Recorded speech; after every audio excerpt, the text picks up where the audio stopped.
Good morning class. Children, today we shall start new chapter, second chapter of political science, that is federalism, and it is second part of chapter 1, that is power sharing. I hope you remember in power sharing we have learned power sharing, separation of power at in two forms. There were four forms we have learned basically, but first form was vertical power sharing and second one was horizontal power sharing. Okay, so in this chapter we will go through what was the federalism. You have learned in previous class that federalism is very important feature, key feature of Constitution of India. Okay, and federalism, that means separation of power, separation or division of power at different levels. ठीक है, तो पहला power sharing में आपने power sharing of power at horizontal और vertical level पढ़ा था. Same उसी तरीके से फेडरलिज्म जो है वो उसका सेकंड पार्ट है. इसमें हम डिफरेंट लेवल्स पे पढ़ेंगे कि डिफरेंट लेवल्स पे पावर को किस तरीके से शेयर किया जाता है, and which is very important. So सबसे पहला I am telling you again side information. This is again for your awareness for GK that federalism, this principle was taken from US Constitution. ठीक है, America के constitution से federalism का जो feature है ये अडॉप्ट किया गया था. सबसे पहला जो कंट्री था वर्ल्ड में वो US था जहाँ पे कि फेडरल स्ट्रक्चर को फॉलो किया गया. सिमिलरली उसके बाद कनाडा ने फॉलो किया और बाकी के कंट्रीज ने भी जब कॉन्स्टिट्यूशन को बनाया, जब डिज़ाइन किया तो फेडरलिज्म स्ट्रक्चर को फॉलो किया. ठीक है, तो फेडरलिज्म यहाँ पे इसीलिए रखा गया स्टूडेंट क्योंकि हमने एक दो केस स्टडी पढ़े चैप्टर में पावर शेयरिंग में कि अगर पावर शेयर नहीं किया गया, सेपरेशन ऑफ पावर्स नहीं होगा तो क्या हो सकता है, कंट्री में कॉन्फ्लिक्ट्स हो सकते हैं, सिविल वॉर हो सकता है और may be it can convert into any situation, कुछ भी प्रॉब्लम हो सकती है.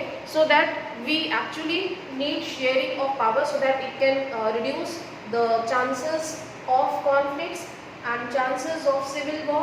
Okay, and हम कह सकते हैं कि एक मेजॉरिटी रूल ना हो बल्कि एक सभी की डाइवर्स और सबको साथ में लेकर के रूल किया जा सके. ठीक है, तो federalism is very important principle of our constitution that I have learn.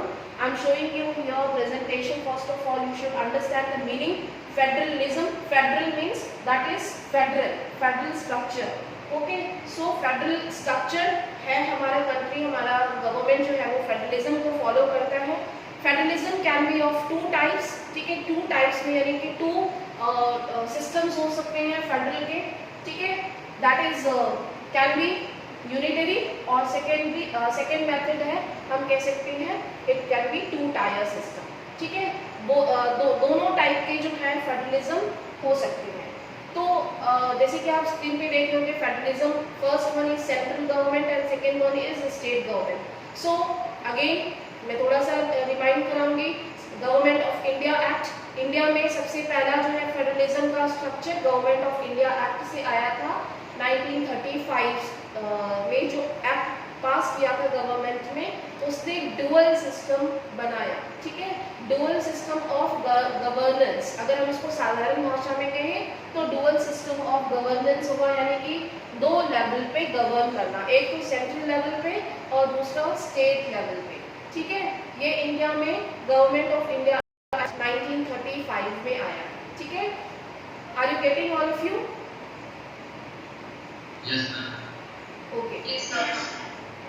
Now you can see the definition. It is a system of government in which the power is divided between central authority and various constituent units of the country. ठीक है, अब मैंने यहाँ पे various कह दिया है, central authority और स्टेट अथॉरिटी नहीं बोला है क्योंकि इंडिया में फेडरलिज्म जो है वो टू लेवल्स पे नहीं है. सेंट्रल और स्टेट के बाद स्टेट के अंदर जो हम कह सकते हैं जो लोकल यूनिट्स हैं उनमें भी डिवाइड हो गया है. ठीक है, तो वेरियस कॉन्स्टिट्यूएंट यूनिट्स इसीलिए कहा गया है कि it is divided between central authority and various constituent units of the country. ठीक है, अब ये वेरियस कॉन्स्टिट्यूएंट यूनिट्स क्या है हम आगे पढ़ेंगे. थोड़ा सा आपने पहले पढ़ा हुआ है पिछली क्लासेस में that state government is further divided into urban administration and we can say rural administration, that is panchayati raj and municipal corporation. ठीक है। So that is called local bodies, various constituent units जो कि स्टेट के under में आते हैं। Now look at the second point, two levels of government in a federation. Two levels of government in a federation, federation मतलब कि हमारा जो फेडरल पूरा कंट्री है, ठीक है। A government for the entire country subjects of common national interest, ठीक है। तो दो लेवल पे गवर्नमेंट है। पहला क्या है, जो है सेंट्रल गवर्नमेंट है, ठीक है। तो सेंट्रल गवर्नमेंट क्या है, that is called national government, जो पूरे देश की गवर्नमेंट है, पूरे कंट्री की गवर्नमेंट है, ठीक है। एक गवर्नमेंट मोदी सरकार जिसको हम कहते हैं, वो पूरे कंट्री को गवर्न कर रही है, वो पूरी कंट्री के इंटरेस्ट, उनके वेलफेयर के लिए काम कर रही है और पॉलिसी बनाती है। उनके सब्जेक्ट्स क्या हैं, subjects of common national interest, वो उनके सब्जेक्ट्स होंगे पूरे देश के लिए, ठीक है।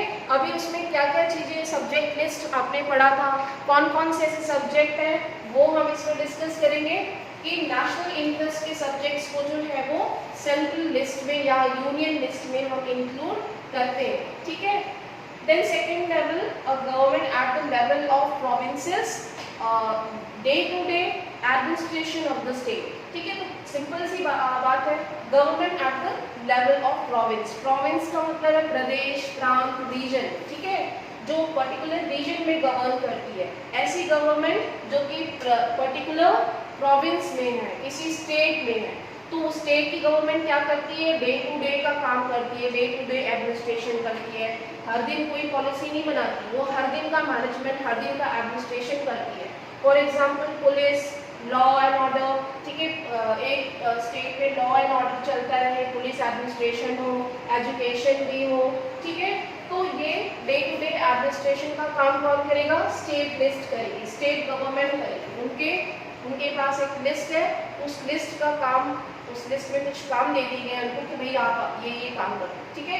जैसे कि मैंने क्लास में डिवीजन कर दिया, एक मॉनिटर हो गया और दूसरा सेकंड मॉनिटर या गर्ल्स मॉनिटर, बॉयज़ मॉनिटर हो गए। मैंने बॉयज़ मॉनिटर को दे दिया, ठीक है, आप साफ सफाई का काम करो, मेंटेन करो सारी क्लास को, अच्छी दिखनी चाहिए, साफ, पूरी क्लास साफ सुथरी होनी चाहिए, ठीक है। और दूसरे मॉनिटर को मैंने चार्ज दे दिया कि आप क्लास में डिसिप्लिन देखोगे, है ना। तो इस तरीके से मैंने क्या किया, वर्क को डिवाइड कर दिया, उनकी पावर, उनके फंक्शंस को डिवाइड कर दिया, ठीक है, at two levels.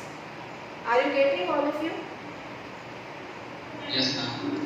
Yes. Now look at the Yes, ma'am. features of federalism, ठीक है।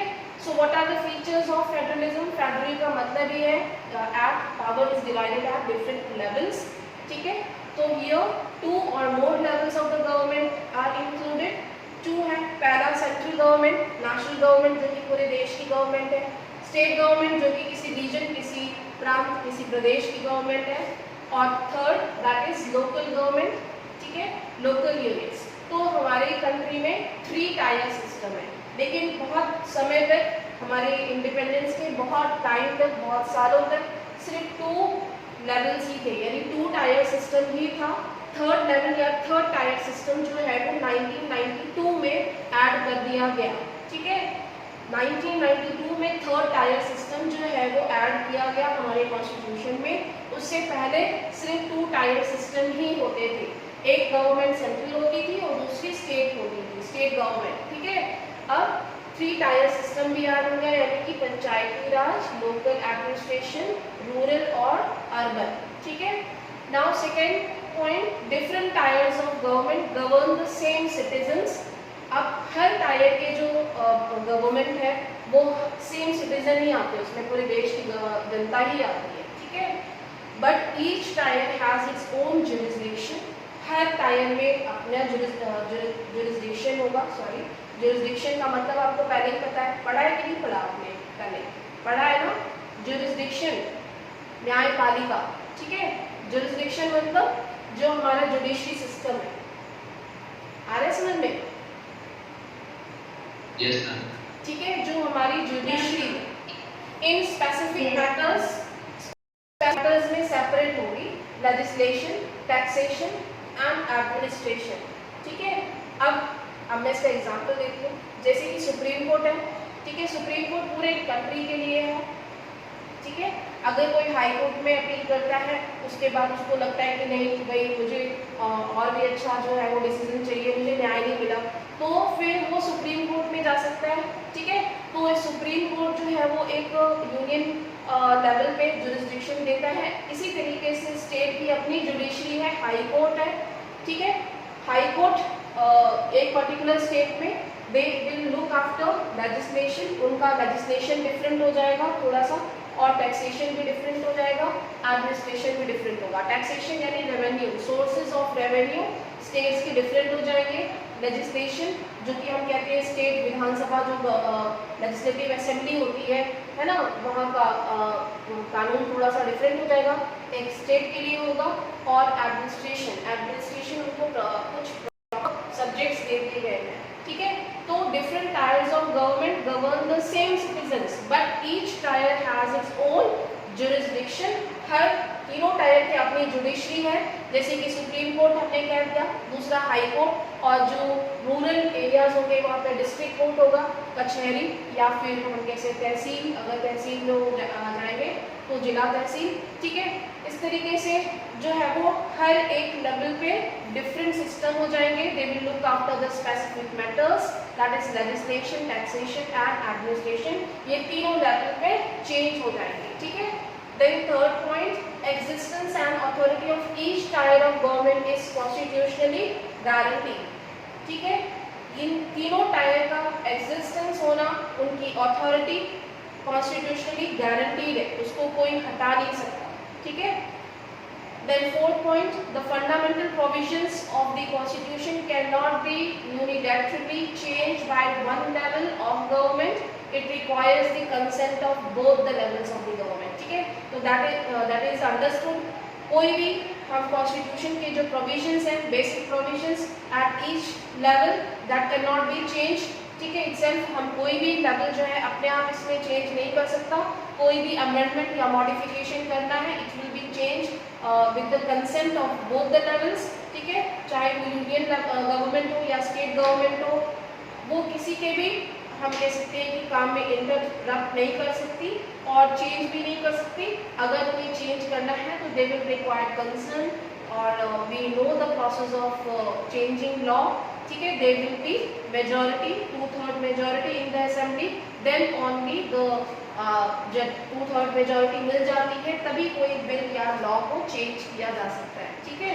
So it required the consent of both the levels of the government, ठीक है। Are you getting all of you? समझ में आ रहा है? Yes, ma'am. Switch on your camera, everyone. Everyone, please switch on your camera. Only 2 and 3 students are visible on display. Digvijay जी, आपके तो दर्शन बहुत दुर्लभ है भाई।